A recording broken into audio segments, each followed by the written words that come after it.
umaga, noong napisa na ang natitirang itlog, lumabas ang isang pangit at kulay abong sisiw. Pip, pip! Naiiba sa magkakapatid ang kapipisa lamang na itlog. Pip, pip. Ito ay napakalaki at sa halip, pangit. Pip, pip. Pag-usapan natin ang zebra na yon. Huwag niyong tangkaing pag-usapan ng personal kong buhay.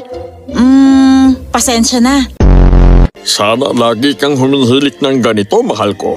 Kahit na ayoko nito. Miss na miss ko na siya.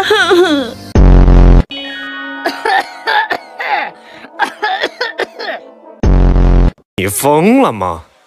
我唯一能做的就是带你去见他们。